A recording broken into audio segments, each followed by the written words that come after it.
Acharya in today's satsang, many questions that we have received have come up from the mystical poetry of Laldev. Another one is asked by Vandita. She has quoted Laldev. By the highway I came, but by the highway I return not. And so I find me still on the embankment, not having gone even half the way. And the day is gone, the light has failed. I search my pockets, but not a Kori find. What shall I pay for the ferry fee? The seeker Vandita inquires. By the highway I came. Sorry for interrupting the question, it doesn't matter.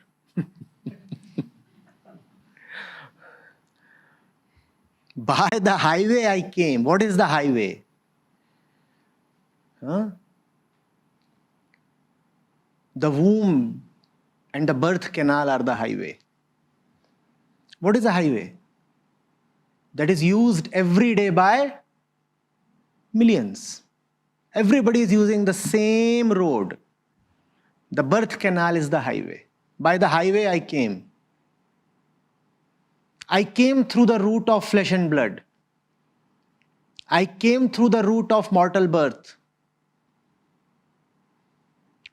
But she says, by the highway I do not want to return. I do not want to die the same way I was born. I do not want to die the same way I was born. I was born like everybody else. Just as everybody else is traveling on the highway. By the highway I came, but now I want to fly away. Is there a flyway? Somehow possible. Close to the highway? Probably there is, but it is very expensive. Very expensive. So she says, I don't even have 2 kauris. What is a kauri? It is an old unit of measurement of money. Just as you say, I don't even have 6 pence. If I keep using the highway, I will die the same way I was born. How are you born? You are born very, very unconsciously. Anybody who remembers his or her birth? Anybody? Oh. You don't even know how you came here. So even that is a second-hand account. What if you never came here? What if you are always here? How do you know that you are ever born? How do you know? Because everybody else is born? Because you are shown pics of your childhood and a certificate from the hospital? How do you know that you were ever born? Please tell me. Any first-hand experience, recall, memory, anything? Nothing. And when you die, are you conscious in the moment of death? Is there anybody who is conscious? Right in the moment of death, in the last moment of death. Anybody who is going to remember his death?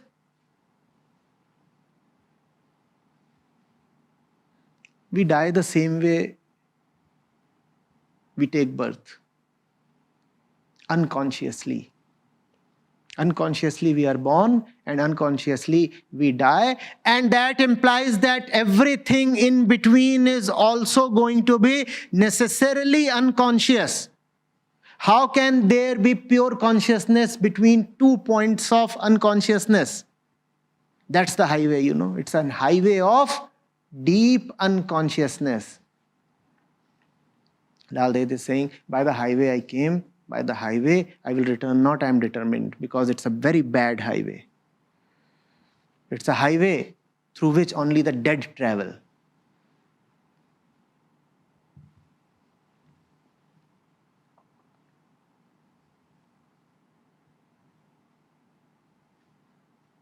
I want to take the flyway. But the tariffs are steep. And I have nothing in my pocket. What do? What is the tariff? What are the charges?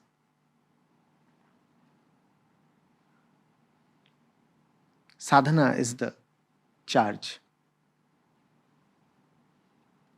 Deep and real work is the charge. That is what you have to pay. And hence that is what you have to firstly earn. That's what this life is for. Earn the airfare. Else you will be condemned to stay on the mortal highway. Dalded is grieving. She's saying, a lot of my years are already behind me and I haven't yet earned much. Any day the flight can announce its departure. Have I saved enough for the fare? She says, no, not yet. So I have to hurry up. That's what the entire spiritual process is about. Collecting the airfare so that you can rise up. Otherwise you stay crawling on the highway.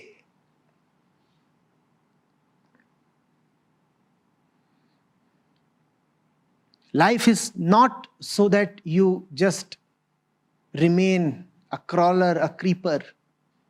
Life is so that you can take off. And taking off, as you know, is expensive. It is not for the ones who keep squandering money.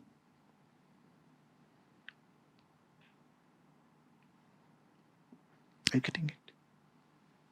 You have to be a spendthrift. You have to save, you have to conserve. What? Time, resources, attention.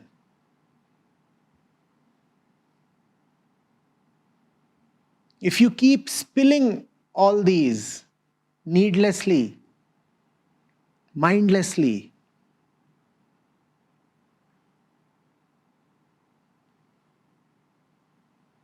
you will not take off.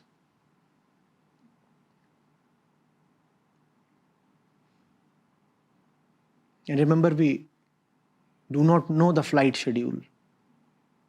We do not know when the boarding call might come.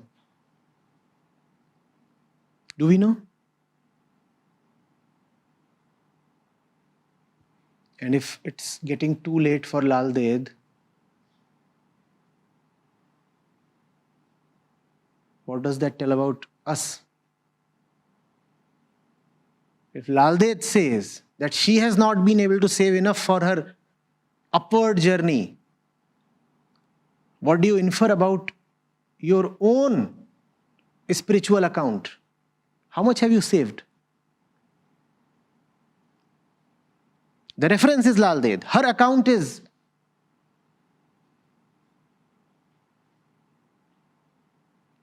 not yet par. Can you infer something about your own account? What? Zilch. Oh no. Overdraft. Minus. Maybe Lal Ded's account says 2 Koris or 6 pence. Our account says minus $1,000. And then we want to pay from this account to take the flight.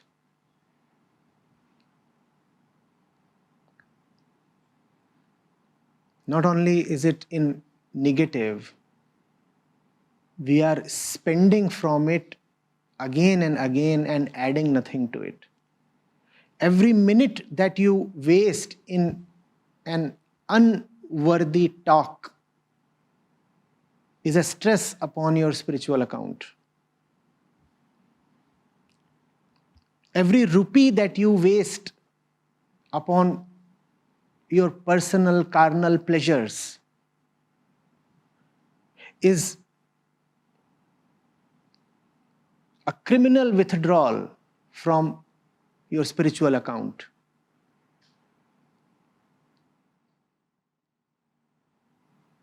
And the highway is anyway waiting.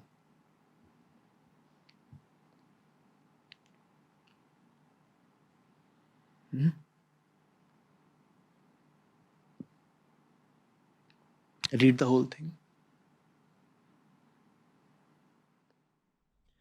By the highway I came, but by the highway I return not, and so I find me still on the embankment, not having gone even half the way. And the day is gone, the light has failed. I search for my pocket, but not a Kori find. What shall I pay for the ferry fee? I said airfare. Lalde says ferry fee. That's the classical Indian representation. What I'm talking of is something more modern. A flight into free space. Lalde says ferry fee. Crossing the Vaitarani, crossing the Bhausagar. So a boat is needed rather than the highway. Be it the aircraft or the boat, both demand their fares and you have to save. Have you saved? Are you saving? Or are you expending more and more?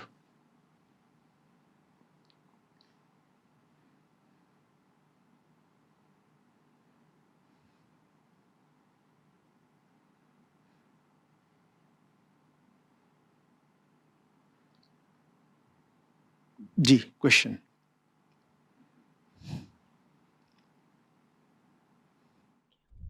Acharya ji, today you sent this beautiful verses of Lalleshwari Bai. Just touched the heart. And this was one of actually my favorite because I know it contains a lot of stuff which I need to know.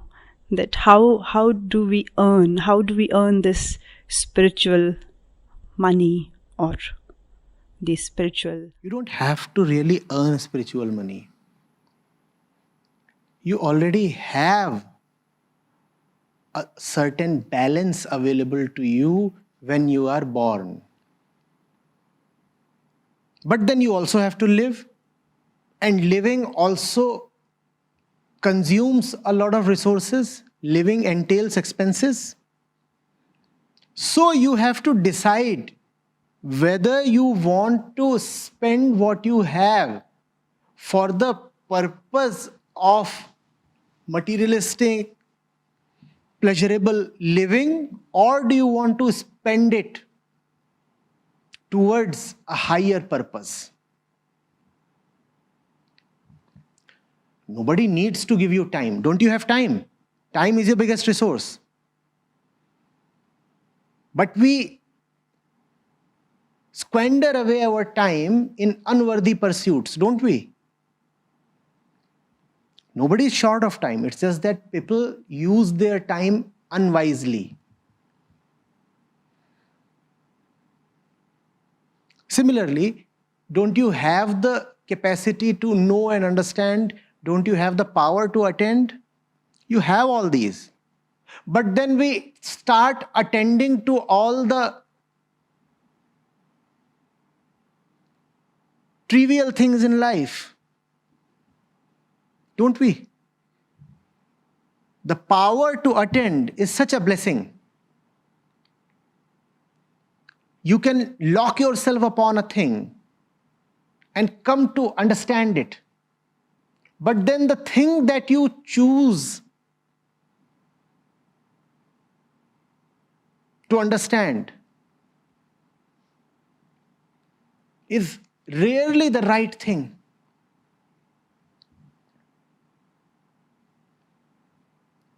You have the power to choose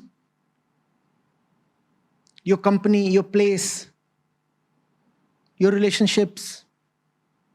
But the place you choose to be present at is hardly ever the right place. Nobody needs to give you something additional. You just need to make discreet use of what you already have. You know how to read, right? You know how to read. But just see what you choose to read. Using your ability to read, you can read a Krishna, Krishnamurti, a Kabir, a Christ. But then what is it that most of us prefer to read?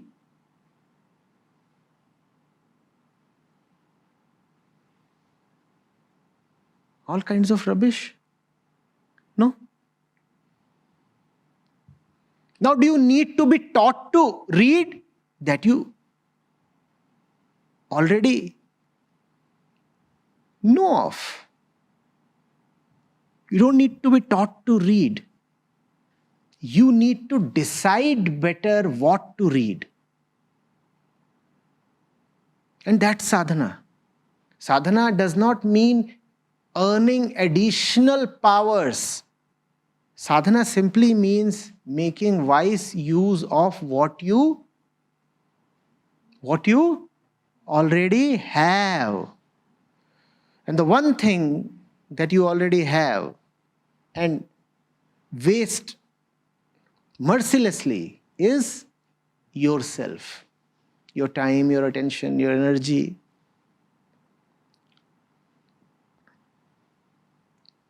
Everything that you have is a resource to be used towards accumulating airfare. Memory is a resource, is it not? Is it not? Memory is a useful resource. But see what our memory is cluttered with. Is our memory cluttered with things that would enable our redemption? Yes, do we remember only stuff that would facilitate our salvation? Or do we remember all kinds of nonsense? Trite stuff that should have been forgotten long back. What is it that we choose to remember?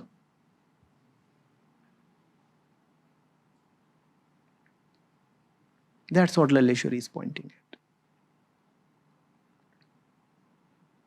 at. The ego loves to proceed on adventurous pursuits. Sadhana means going out and earning something additionally and then proclaiming to the entire world, see, this is what I have and you don't have this.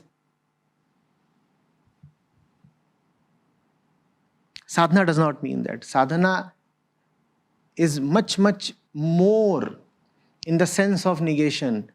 Don't spend yourself where you are already invested in. Avoid, avoid, avoid.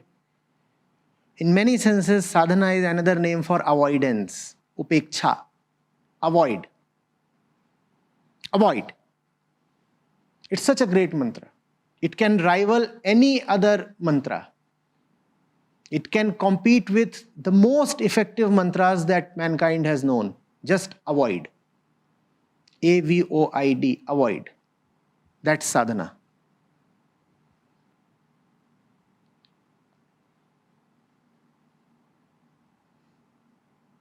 Avoid what? Avoid yourself. Stop being yourself. That's the biggest favor you can do to yourself.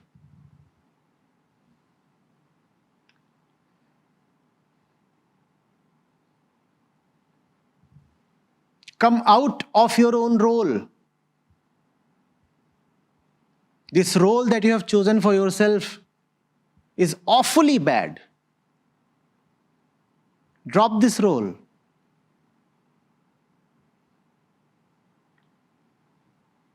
That's sadhana. Avoid being yourself.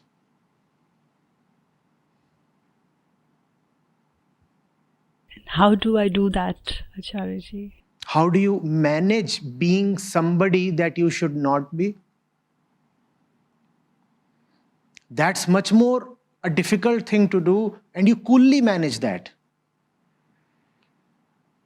But when it comes to a far simpler task, you so innocently ask me, how do I do that, Acharya-ji?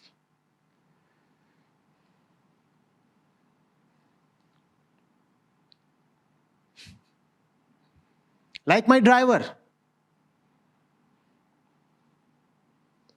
Ashok Janardhan Kulpati. He drives so very smoothly.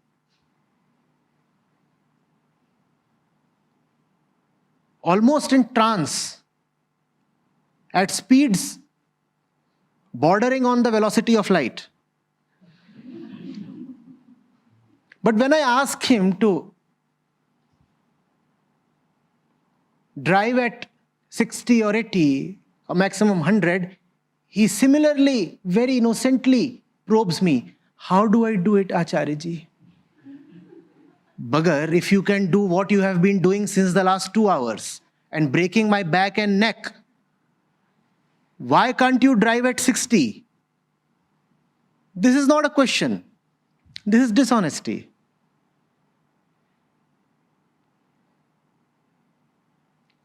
Janardhan Bhai never seeks my counsel to drive at 140. He just waits for me to doze off. If I doze off and wake up after an hour, I find myself in a transatlantic location.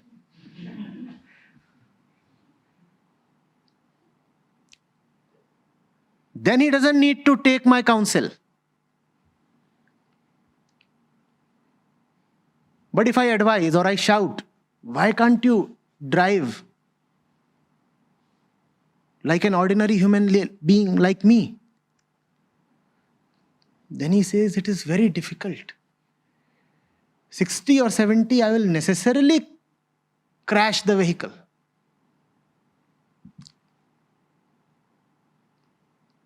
$80 means a heightened chance of accident. 60 means a definite accident.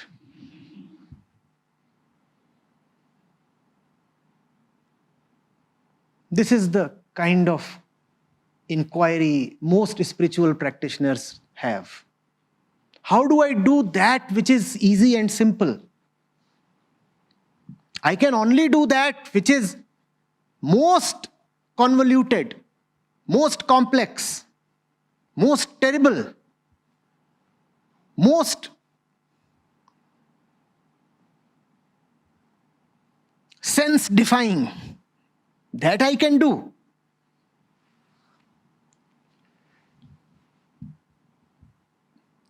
Do you understand how much it takes to live the life that most of us live? It is awfully difficult. And yet we manage. We must be congratulated.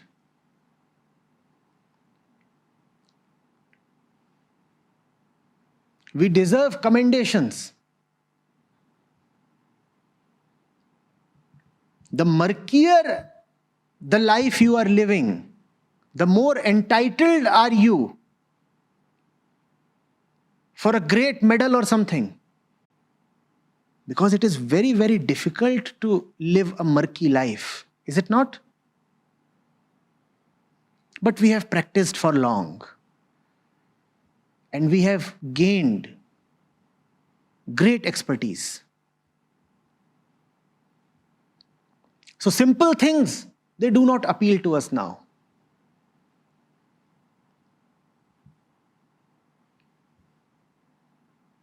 We must do the impossible.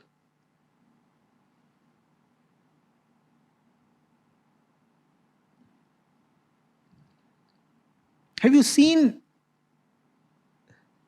the extent to which people go just to defend their ego? Have you seen? Have you seen the kind of pains people take just to defend their falsenesses? Have you not seen, please? Have you not seen? Is it not much simpler to drop the false? No. But we'll go to any extent, take on any kind of suffering, just to defend the false ego. We will not do that which is obvious and simple and natural. That we will not do. We are prepared to live a life of torture on the rack. And that's how we live. A tortured life every moment. But we are not just willing to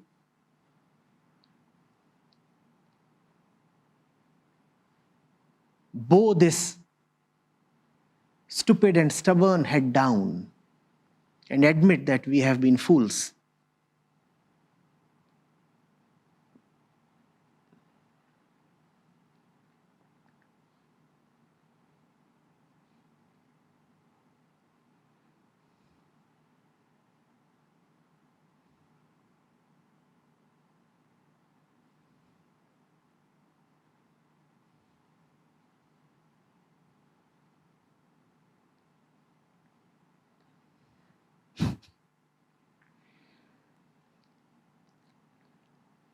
I can show you how you are executing yourself, torturing yourself by leading an unnecessarily stupid and evil life. And that is the only way I can convince you to return to simplicity. How else? But instead you ask me, Acharya ji, what is simplicity? How to be simple? How to be simple? By dropping the complex, that's all.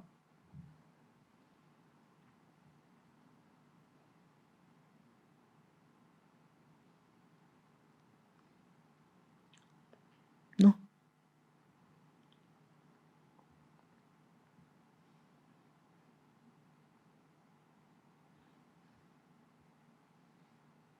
No, what?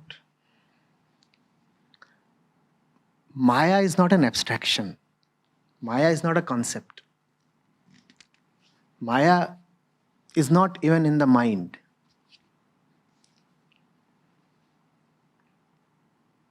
Maya is flesh and blood. Maya is human. When I say these things and I look at your eyes, do you know what I see? I see resistance and defiance. It's not you in those moments, it's Maya. We are Maya. Maya is not just an idea. Maya is a human being. The human being that looks at me when I have made matters extremely obvious and extremely simple for you, and she looks at me as if she has understood nothing. That's Maya. Even after the thing has been made irresistible for you, if you have heard it, you cannot deny it, you cannot resist it. You have to take it, you have to bow down to it. But you look at me as if I'm talking some alien language. That is Maya. This face is Maya. How is it possible that you are hearing this, comprehending this, and yet refusing to acknowledge and change your life? How is it possible that your eyes are still hollow and barren, like the eyes of a robo that just gathers information and changes not? These are eyes of defiance. Yes, yes, yes. You can keep saying whatever you want to. We are what we are. We will hear you out, but we will not listen. Forget about any change. We won't even acknowledge that there is a need for a change.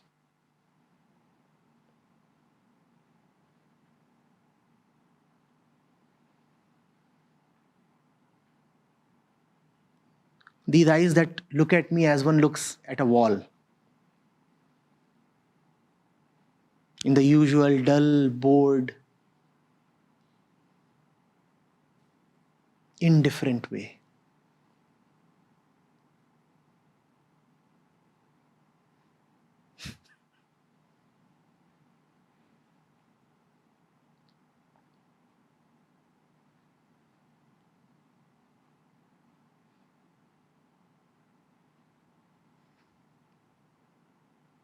Isn't that a great horror?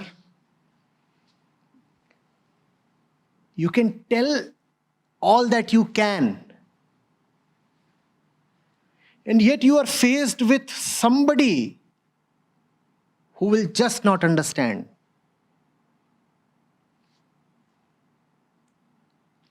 And beyond a point, you move from just telling to pleading. Now you're not telling, you are pleading. And the fellow is sneezing.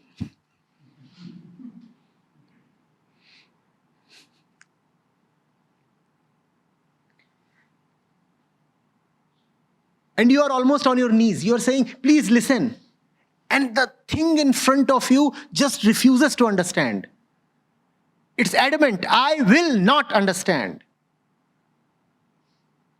I think that is the most horrible spectacle in the entire universe possible. And you couldn't have simplified it any further. It's 2 + 2, 4 now. And the fellow is saying, I will not understand.